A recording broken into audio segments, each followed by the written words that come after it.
अस्सलामु अलैकुम नाज़रीन। हमारी कौम की अब बेहिसी बेगैरती इस कदर बढ़ चुकी है, न सिर्फ ये अपने उलमा को और अइम्मा हज़रात को तंग करते हैं, बल्कि इतनी जुर्अत बढ़ चुकी है, उनका इतना दज्ल और इतना यूँ समझ लीजिए जुर्अत बढ़ चुकी है कि मदारिस के अंदर आते हैं और उलमा इकराम को, हुफ़्फ़ाज़ान इकराम को और इसी तरीके से मुदर्रिसीन को और नुज़ामा हज़रात को अपने जुल्म और अपनी बर्बरियत का निशाना बनाते हैं। दरअसल मेवात के ज़िला नूह के अंदर एक गांव है जिसका नाम पल्ला है। उसके अंदर लड़कियों का एक इदारा है जिसका नाम जामियातुस सालिहात है। उसके अंदर एक कारी साहब हैं, कारी अब्दुल हफीज साहब, और उसके मुंतजिमीन हजरात थे। मसला दरअसल ये होता है कि उस मदरसे का एक टाइम टेबल होता है कि इस वक्त के बाद में अगर बच्चे आएंगे तो उनको गेट के अंदर एंट्री नहीं दी जाएगी। यानी ये मदरसे का एक कानून बना दिया गया था। अब मसला ये था कि कुछ अफराद ऐसे भी थे जो मोहतरम हज़रात से और असातिज़ा इकराम से चिढ़ रहे थे या हसद कर रहे थे, वल्लाहु आलम। लेकिन खबर ये है कि एक शख्स लाठी लेकर आता है और गेट को जब बंद पाता है तो वो गेट के ऊपर से गेट को फलांग कर आता है और ताबड़तोड़ हाफिज अब्दुल हफीज साहब पर और मोहतमिम साहब पर ताबड़तोड़ हमले कर देता है, जबकि वहां पर मौजूद खवातीन भी होती हैं जो असातिज़ा इकराम की फैमिली की खवातीन होती हैं। वो बीच में आ जाती हैं और कारी साहब को बचाती हैं, जबकि कारी साहब की इस वक्त तक इतनी पिटाई हो चुकी थी कि हाफिज साहब या कारी साहब कह लीजिए, उनकी टांग और बांव मुतासिर हो चुकी थी। बहरहाल इस हादसे के बाद इनको हॉस्पिटल में एडमिट भर्ती करा दिया गया और उसके बाद जो इस मदरसे के संचालक थे यानी मोहतमिम साहब थे, जैसे ही वो थाने में एफआईआर कराने जाते हैं और एफआईआर कराकर वापस आते हैं और पुलिस के संज्ञान में ये मामला सपुर्द कर देते हैं, जैसे ही वो वापस आते हैं तो गुंडे बाकायदा रास्ते में बैठे हैं और फिर मोहतमिम साहब पर भी हमला करते हैं। और मोहतमिम साहब पर भी इस कदर शदीद हमला होता है कि जिसकी वजह से मोहतमिम साहब भी काफी अच्छे खासे मुतासिर होते हैं। देखते ही देखते ये पूरी खबर और पूरी घटना सीसीटीवी कैमरे में कैद हो जाती है और इलाके के फिर उलमा हजरात जो जमीयत उलमा हिंद से ताल्लुक रखते हैं वो हजरात और दीगर मदारिस के हजरात वो वहां पर आते हैं और मोहतमिम साहब से सूरत हाल का जायजा लेते हैं। तो ये पता चलता है कि एक लड़का होता है जिसका नाम सलीम होता है। ये शख्स, इसकी बच्चियां यहाँ पर पढ़ रही होती हैं। मदरसे का कानून ये था कि बच्चियों को यहाँ मदरसे के अंदर 6 बजे तक एंट्री कर लेनी है।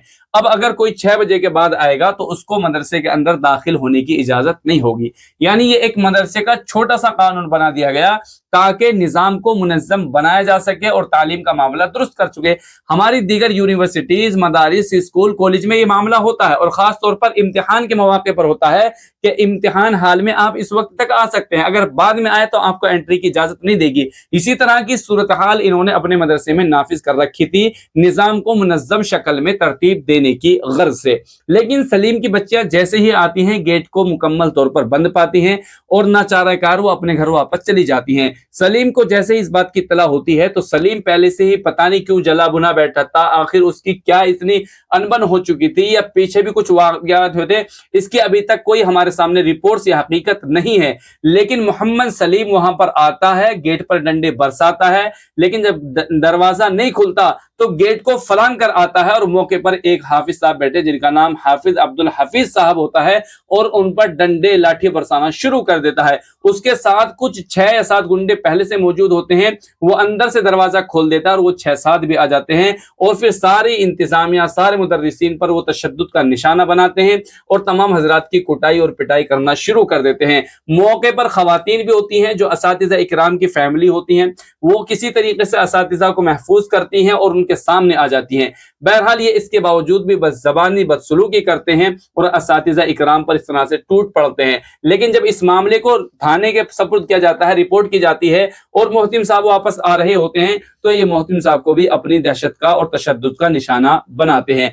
आखिरकार ये मेवात के अंदर जो नूह जिला है उसके पल्ला गांव में ये जो घटना हुई है ये मीडिया पर इस कदर सुर्खियों में है और ये इस वजह से कि इस कौम की बेगैरती है कि जो कौम अपने मदारिस को, जो दीन के किले समझे जाते हैं, अपने उलमा इकराम को जो अंबिया के वारिस बनाए जाते हैं, जो इनके बच्चों को पढ़ा रहे हैं, जो इनकी बच्चियों को पढ़ा रहे हैं, जो पूरे बस्ती में दीन की फिजाएं कायम कर रहे हैं, जो अजानों को और इमामतों के मुसल्ले थाम रखे हैं, जो इनकी गाइड करते हैं, लिहाजा ऐसे लोगों को अपने जुल्म का और तशद्दुद का ये निशाना बनाते हैं। आखिर ऐसी कौम को हो क्या गया? अल्लामा इकबाल रहमतुल्लाह अलैह ने सही कहा था, ना हो जिस कौम को अपने बदलने की परवाह, खुदा भी ऐसी कौम को नहीं बदलता है।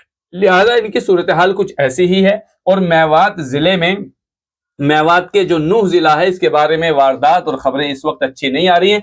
कई खबरें ऐसी आ चुकी है, कहीं अइम्मा हजरात को पीट दिया गया है, कहीं मदरसे पर हमला कर दिया गया है, कहीं कुछ कर दिया जा रहा, कहीं कुछ कर दिया जा रहा। भाई इस कौम को हो क्या गया?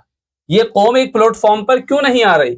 ये कौम क्यों समझने के लिए तैयार नहीं है? कम से कम मदारिस का, उलमा का तो आप ख्याल रख लें। ये तो मजहबी करैक्टर हैं, अगर आप इन पर हमला करते हैं तो मतलब साफ है कि आप मजहब इस्लाम पर हमला करते हैं। जिस तरह आप किसी मुल्क की आर्मी पर अगर हमला करेंगे तो उस वक्त वो एक फर्द पर या आर्मी पर हमला नहीं है, बल्कि पूरे मुल्क पर हमला है। लिहाजा ऐसे शख्स को चाहिए या ऐसे कौम को चाहिए कि अपनी इस्लाह करे और मेंटली इलाज कराएं और इसकी तस्हीह करें। जिन बच्चों को आप अपने असातिज़ा और टीचर्स के पास भेज रहे हैं, क्या उनका इतना भी एहतराम और इकराम नहीं कि आप उन पर आएं और ताबड़तोड़ हमले करना शुरू कर दें? लेकिन बहरहाल अल्हम्दुलिल्लाह मौके पर ही तमाम उलमा ने मुत्तफक होकर इस मामले को बहुत ज्यादा संगीन समझने की कोशिश की है और मौके पर पुलिस स्टेशन जाकर वारदात को ताज़ा किया है। बहरहाल पुलिस कर्मचारियों ने भी इस बात का यकीन दहानी कराई है कि यकीनन इनके खिलाफ कड़ी कार्रवाई की जाएगी। लेकिन अभी क्या कार्रवाई हुई है ये खबर अभी हमारे सामने नहीं है, इसलिए कि मामला सिर्फ अभी कल ही का है। बहरहाल देखते हैं क्या होता है, लेकिन उम्मीद यह है कि ऐसे लोगों की अच्छी खासी चतरोल होनी चाहिए। आप क्या समझते हैं ऐसे लोगों के बारे में? वीडियो को